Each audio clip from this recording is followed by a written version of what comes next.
Okay, చాలా మంచి programme ఇది.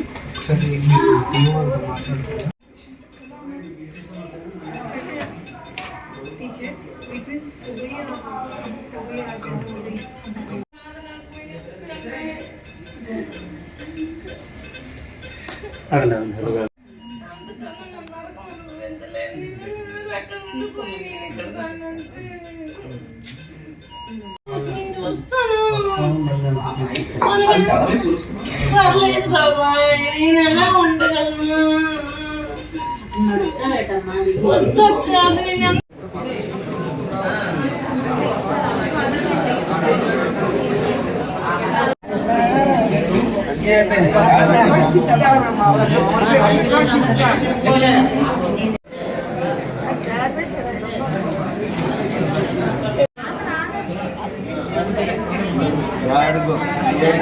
ముందు రోజు ఇంటి దగ్గర రుద్రాభిషేకం సత్యనారాయణ చేసుకుని పెద్ద అమ్మాయి హాస్టల్లో ఉంటుందండి.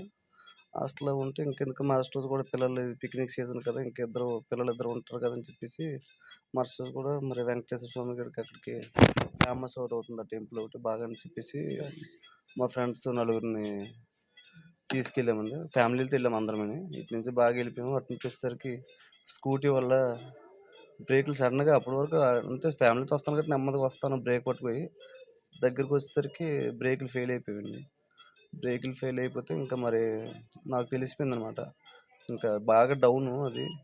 బ్రేకులు ఫెయిల్ అయిపోయి ఇంకా మనం మూరకాయ ఇంచి వెళ్తే ఇంకెటో కాసి వెళ్ళిపోతాం అనేసి అదర్ చెట్టు కనిపించింది. మరి చెట్టుని గుద్దిస్తే ఇంకా ఆగిపోతాం కదని చెప్పేసి చెట్టుని గుద్దేసరికి అయిపోయింది సార్. పాప నేను చెప్పాను వీళ్ళకి గట్టి పట్టుకుంటే మరి బండి ఆగదు, చెట్టుని గుద్దేస్తున్నాను అంటే పట్టుకుని తుల్లిపోయేసరికి పాప అక్కడే బ్రెయిన్ డెడ్ అయిపోయింది. మరి ఇంకా అప్పుడే అన్కాన్షియస్లోకి వెళ్ళిపోయింది. వెంటనే అంబులెన్స్ ఫోన్ చేస్తే అంబులెన్స్ కొద్దిగా రావడం లేట్ అయింది. ఆటో అది వచ్చేసి ఎస్కోట్ హాస్పిటల్కి వచ్చేసాను. అక్కడ నుంచి పాపను ముందుకుంటే హాస్పిటల్కి పంపించాను. నేను తర్వాత మా ఫ్రెండ్ ఒకడు వస్తే కార్ పట్టుకొచ్చి పెద్ద హాస్పిటల్కి మేము ఇద్దరం జాయిన్ అయ్యాము.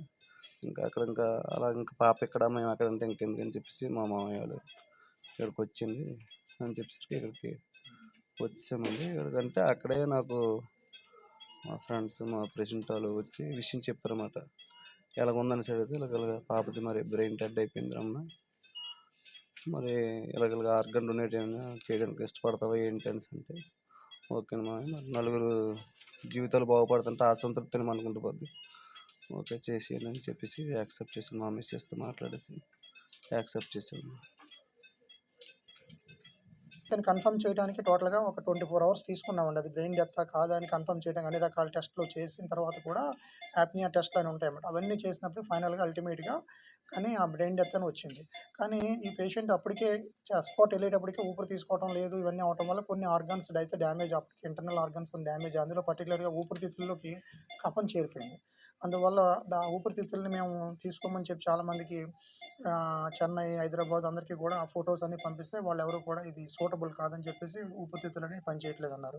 అలాగే స్ట్రెస్ వల్ల హార్ట్ కూడా కొంచెం స్లోగా కొట్టుకుంటుంది. దాన్ని టెస్ట్ చేయడానికి తిరుపతి నుంచి డాక్టర్స్ వచ్చారు. వాళ్ళు తీసుకెళ్ళడానికి ప్రయత్నిస్తున్నామండి, అన్నీ స్టేబుల్గా ఉంటే హార్ట్ని కూడా తీసుకెళ్తా ఉన్నారు. అలాగే 2 కిడ్నీలు కూడా డొనేట్ చేయడానికి వాళ్ళ పేరెంట్స్ ముందుకున్నారు. అలాగే లివర్ కూడా చూస్తున్నారు, ఎందుకంటే సూటబుల్లా కాదని కూడా చూస్తున్నారు. అలాగే చెన్నై నుంచి కూడా ఒక టీం వచ్చింది, వాళ్ళకి స్మాల్ ఇంటెస్టైన్ అనేది చిన్న పేగు అనేది కూడా కావాలని అది కూడా వాళ్ళు డొనేట్ చేయడం అన్నారు. ఈ ఎన్నిటిలో ముఖ్యంగా ఏంటంటే ఈ ఆర్గాన్ డొనేషన్ చేయడానికి ముందుకు వచ్చినటువంటి వాళ్ళ పేరెంట్స్ని మనం అభినందించాలి. ఎందుకంటే కానీ డొనేట్ చేస్తే మొత్తం బాడీలో ఉన్న పార్ట్స్ అన్ని తీసేస్తారు అనుకుంటారు. ఏదైనా యాక్సిడెంట్ అయిన తర్వాత మీరు కేసు రిజిస్టర్ అయిన తర్వాత మీరు పేషెంట్ తీసుకెళ్లాలంటే పోస్ట్ మార్టం అనేది చేస్తారు. పోస్ట్ మార్టం చేసేటప్పుడు మొత్తం అన్ని పార్ట్లు తీసేస్తారు, మీకు ఆ విషయం తెలుసు. మొత్తం తల నుంచి కాలు వరకు కూడా కట్ చేసి ఓపెన్ చేసి అన్ని టెస్ట్ చేస్తారు. కానీ అవయవదానంలో ఉన్నటువంటి గొప్పదనం ఏంటంటే అవయవదానాన్ని మీరు యాక్సెప్ట్ చేస్తే పేషెంట్ని క్వాలిఫైడ్ డాక్టర్స్ చూసి ఏ ఆర్గాన్ అయితే పనిచేస్తుంది, ఆ ఆర్గాన్ పని చేయట్లేదని ఆర్గాన్ని చెక్ చేసి ఆ ఆర్గాన్ వరకే ముట్టుకుని మిగిలిన బాడీని టచ్ చేయరు. సో మనకి పేషెంట్ అలాగే మనకి ముందు తలకి దెబ్బ తగిలిన తర్వాత ముందు ఎలాగుందో అలాగే ఉంటుంది. మనకి యూజువల్గా పోస్ట్ మార్టం చేసిన తర్వాత మనం పేషెంట్ చూడాలంటేనే భయం వేస్తుంది, మొత్తం కట్టేసి ఇస్తారు. ఇక్కడ అలా ఏం ఉండదు, మొత్తం ఎలా ఉందో అలాగే నీట్గా ఆపరేషన్ చేసినట్టు మీకు పేషెంట్ని బాడీని అప్పచెప్తారు. ఆ హాస్పిటల్లో ఉండటం వల్ల మన మనిషి ఎక్కడో దూరంగా సేఫ్గా ఉన్నాడని ఒక ఫీలింగ్ కూడా ఉంటుంది. కాబట్టి ఈ ఆర్గాన్ డొనేషన్ని ఎంకరేజ్ చేయమని మీడియా ముఖంగా అందరికీ కూడా తెలుపుకుంటాం.